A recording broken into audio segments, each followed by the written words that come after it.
Hello दोस्तों, हम हैं भोजपुरिया तड़का और हम सुनानी भोजपुरी में न्यूज बड़का।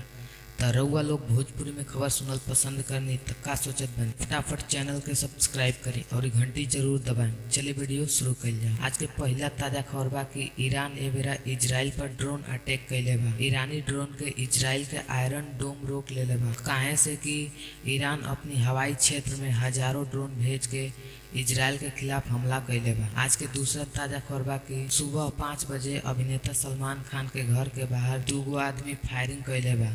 पुलिस के 3 बार फायरिंग के जानकारी मिलल बा। मुंबई पुलिस के क्राइम ब्रांच जांच खातिर पहुंचल बा। आज के तीसरा ताजा खबर बा कि केंद्रीय मंत्री और बीजेपी नेता अश्विनी वैष्णव, विदेश मंत्री डॉक्टर एस जयशंकर और बीजेपी नेता सैयद शाहनवाज हुसैन पार्टी मुख्यालय पहुंचल बान। आज प्रधानमंत्री नरेंद्र मोदी के मौजूदगी में लोकसभा चुनाव के खातिर भाजपा अपन संकल्प पत्र जारी कैले बा। आज के चौथा ताजा खबर बा कि अम्बेडकर जयंती पर प्रधानमंत्री नरेंद्र मोदी, राष्ट्रपति द्रौपदी मुर्मू, उपराष्ट्रपति जगदीश धनखड़ के संगे संगे तमाम नेता के साथ संसद भवन पहुंचल।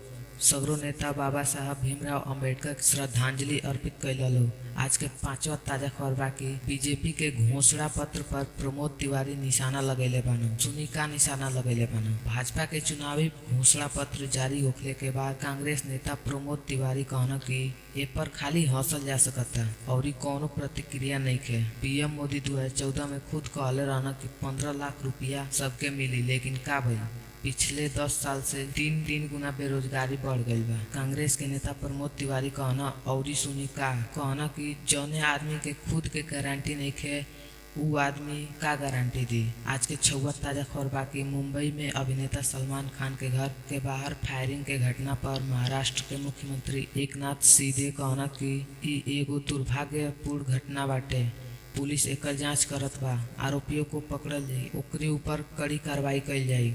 मुंबई पुलिस के कमिश्नर के सलमान खान और उनके पूरा परिवार के सुरक्षा बढ़ावे के सूचना मिलल बा। आज के 7वां ताजा खबर बा कि मैसूर कर्नाटक में प्रधानमंत्री नरेंद्र मोदी कहना कि आज कांग्रेस के पार्टी टुकड़ा टुकड़ा गैंग बन के घूमत बा। देश के बाटे और तोड़े के इरादा आजो कांग्रेस के खतरनाक बा।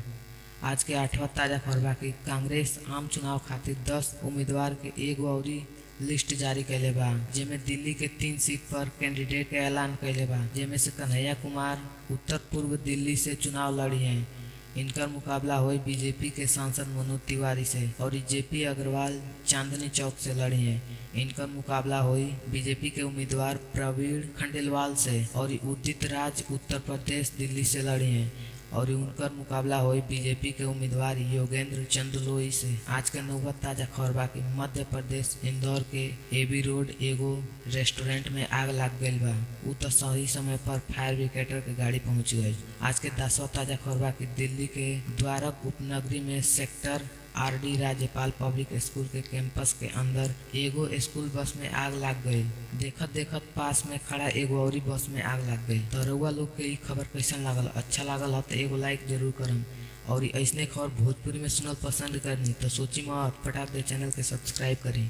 चले मिलतनी आगे के ताजा खबर में, तब तक खातिर जय हिंद, जय श्री राम।